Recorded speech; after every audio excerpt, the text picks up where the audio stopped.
Hello again, I am Blunty, and today I bring you the news of this thing. It's called the SLINGSHOT. Guess why?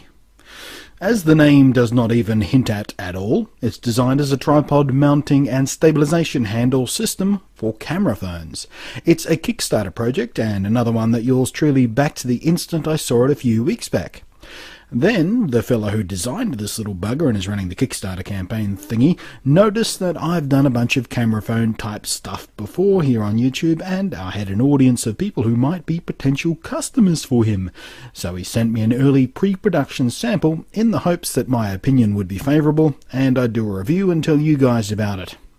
Guess what happened? Yep, I dug it. I dug it big time, actually. One of the biggest selling points here is it's been carefully designed in a shape and from materials that will let it accommodate not just the ubiquitous, you can't go anywhere without seeing one iPhone, but pretty much any and every smartphone out there, even the gigantic freaks that don't know if they're a tablet or a phone like the Samsung Galaxy Note.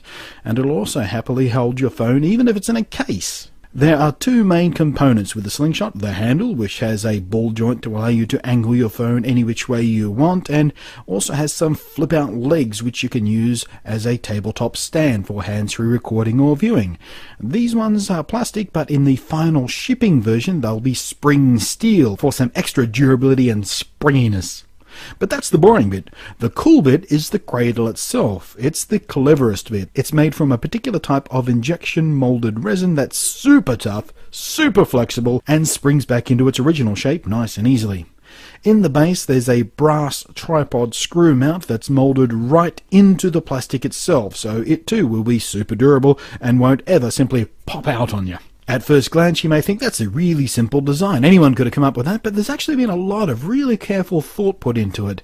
Not just the dimensions and the materials, but things like the open sides, which means you have clear access to your ports for microphones, headphones, power adapters and all that sort of stuff, and soft rubber material at the contact points to prevent marks and scratches on the edges of your phone and to give it a secure hold. In fact, it's so secure, even attached to a GorillaPod hanging upside down from a non-rigid support, I can confidently give it a good old whack and shake beyond anything you'd reasonably expect to actually happen when you're filming with your iPhone, and it stays put. I've aggressively shaken it, I've given it sudden jolts, and each and every time the phone refused to fling itself free into the misery of smashing on concrete. And yet, putting the phone in or taking it out couldn't be easier. No fiddling, no clips, no catches, no latches, it just slides right in. And that confident grip lets me do cool stuff like hang it upside down from a tripod and do some ground level sweeping motion shots without a care in the world.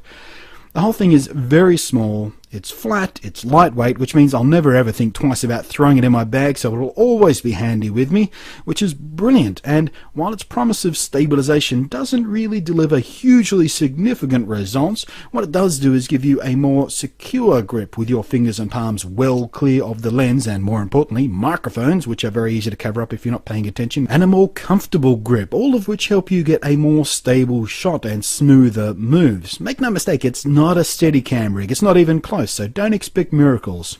Although, come to think of it, thanks to the standard tripod socket, you can now easily attach your phone to a proper Steadicam rig, or a tripod, or a GorillaPod, or a crane rig, or pretty much anything out there.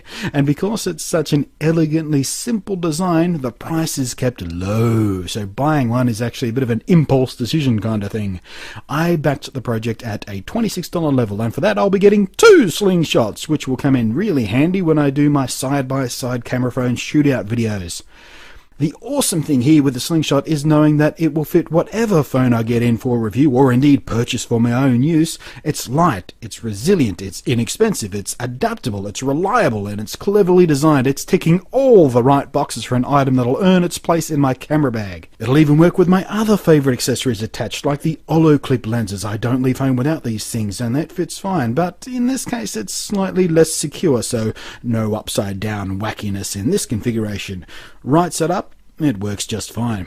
And for those long days of shooting, even the bulk of the chunky Mophie juice pack battery backup case thingy is accommodated without any fuss at all. The Slingshot is elegant simplicity at its most useful. It's definitely worth checking out, and it may just be the very last camera phone mounting accessory you'll ever need to buy. I went looking for things not to like about it, and I really couldn't find anything. The handle is, well, it feels a bit cheap, but then again, I didn't get the final end result one with the spring steel legs and everything, and I probably won't use the handle that much anyway, but the cradle itself is going to be absolutely invaluable. So even if I throw the handle away, it's still not a deal breaker, and it's still a good value in my eyes. So there you go, that's the Slingshot. Thanks for watching. I'm Blunty, and I'll catch you next time.